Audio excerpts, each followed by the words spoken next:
నమస్కారం ఫ్రెండ్స్, నా ఇన్స్టాగ్రామ్ పేజ్కి మరి యూట్యూబ్ ఛానల్కు సుస్వాగతం. ఈరోజు నేను చెప్పబోయేది ఏంటంటే, ఈ ప్లేస్ చూస్తున్నారు కదా, ఈ ప్లేస్ వచ్చేసి నానే ఘాట్ అని పిలుస్తారు. దీనికి ఇంకో పేరు కూడా నానా ఘాట్ అని కూడా పిలుస్తారనమాట. ఈ నానే ఘాట్ వచ్చేసి కొంకణ్ తీరం మరియు డక్కన్ పీఠభూమిలో పురాతన పట్టణం జున్నర్ మధ్య పశ్చిమ కనుమల శ్రేణిలో ఉన్న ఒక పర్వత మార్గం. ఈ కనుమ పూణేకు ఉత్తరాన 120 కిలోమీటర్లు మరియు భారతదేశంలో మహారాష్ట్రంలోని ముంబై నుండి తూర్పున 165 కిలోమీటర్ దూరంలో ఉంది.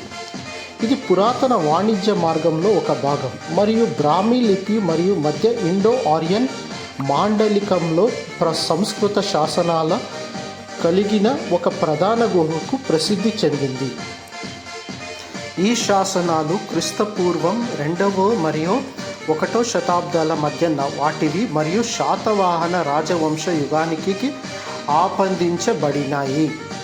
ఈ శాసనాలు వేద మరియు హిందూ మత దేవతలను అనుసంధానించడంలో కొన్ని వేద శ్రోత ఆచారాలను మరియు పురాతన శాతవాహనులు గురించి చారిత్రక సమాచారాన్ని అందించే పేర్లను ప్రస్తావించడంలో ముఖ్యమైనవి.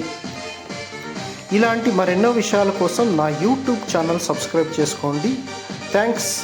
సో మీరు ఘాట్ సెక్షన్ ఎక్కాలి అనుకునేదైతే ముంబై నుంచి కళ్యాణ్లో దిగి అక్కడి నుంచి మీరు ఘాట్ సెక్షన్ ద్వారా ఈ ప్లేస్కి రావచ్చు. ఇక్కడ రివర్స్ వాటర్ ఫాల్ ఉంది, దాన్ని నేను నెక్స్ట్ వీడియోలో చెప్తాను.